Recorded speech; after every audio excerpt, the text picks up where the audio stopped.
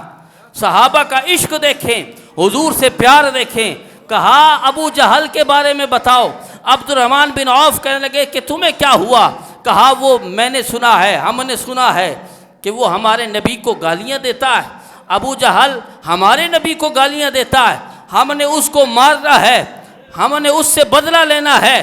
حضرت معاذ، حضرت معوذ چھوٹے چھوٹے ہیں اور یہ آئے ہیں بدلہ لینے ابو جہل سے جو کفار کا سپہ سالار ہے، جو بڑا لیڈر ہے، اور یہ بدلہ لینے آئے ہیں۔